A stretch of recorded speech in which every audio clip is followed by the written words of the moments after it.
მელიქიშვილის გამზირის 13 ნომერში მდებარე შენობის ფასადზე, სადაც ევგენი მაჭავარიანი ცხოვრობდა, მისი სახელობის მემორიალური დაფა გაიხსნა. დღესვე ქართველი მუსიკოსისა და პედაგოგის ხსოვნის საღამო გაიმართა კინოსახლში, სადაც დამსწრეებმა კოლაჟის სახელწოდებით ევგენი მაჭავარიანი იხილეს. ღონისძიებას სხვადასხვა სფეროს წარმომადგენლები დაესწრნენ. ევგენი მაჭავარიანი სხვადასხვა დროს იყო თბილისის მეორე სამუსიკო სასწავლებლის პედაგოგი, საქართველოს ტელევიზიისა და ტელერადიო კომიტეტის მუსიკალური გადაცემების მთავარი რედაქტორი. ასევე 1970 წელს საქართველოს კულტურის სამინისტროს ძეგლთა დაცვის კომიტეტის ინსპექტორი. 1970 წლიდან კი კინოსტუდია ქართული ფილმის მუსიკალური განყოფილების უფროსი. 1982 წლიდან ის ფილარმონიის გენერალური დირექტორის მოადგილის თანამდებობას იკავებდა. მოგვიანებით კი სამხატვრო ხელმძღვანელის პოსტი დაიკავა.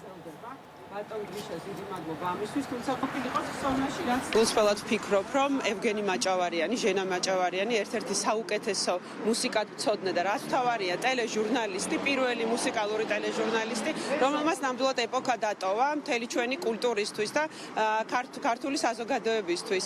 ძალიან ბევრი ისტორია უკავშირდება ტელევიზიიდან, რომელიც ჩვენ მემკვიდრეობით მოგზდევს, მაგრამ მაინც ყველაზე ცნობილი ალბათ არის 1979 წელს ბიბი კინგის სტუმრობა საქართველოში, რომელიც ასევე ლეგენდარული კონცერტი იყო ფილარმონიაში, აქვე ახლოს და ბატონი ევგენის ცნობილი ინტერვიუ, რომელიც რჩება ერთ-ერთი რაღაც რელიქვია და როგორც ინტერვიუს, ასევე ძალიან მაღალი კლასი და მე მიხარია, რომ ამ არქივს ინახავს პირველი არხი და აი ეს დღევანდელი აბრა არის აი ეს განგრძობითობა ჩვენი მემკვიდრეობის, რომელსაც უნდა მოფრთხილება, შენახვა და სიყვარული.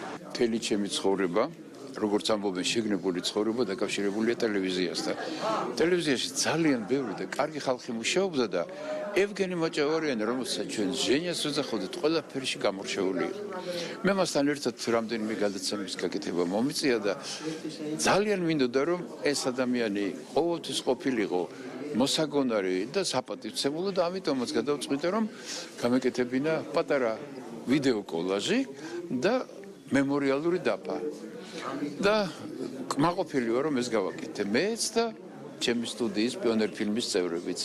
მადლობა ბატონ ევგენი მაჭავარიანს, რომ ასეთი კარგი ადამიანი იყო. დღეს მართლა ძალიან მნიშვნელოვანი დღე არის, პირადად ჩემთვისაც, იმიტომ რომ მიხამახარებს ის ფაქტი, რომ ჩემი წვლილი შევიტანი ამ საქმეში და სწორედ ჩვენი მიზანი ის იყო, რომ ბატონი ევგენი მაჭავარიანისთვის დიდი პატივი მიგვეგო და წარმოგვიჩინა მისი ღვაწლი და დაგვეფასებინა კიდევ ერთხელ, იმიტომ რომ ძალიან მნიშვნელოვანია, რომ ყველა თაობა იცნობდეს ამ პიროვნებას სიღრმისეულად.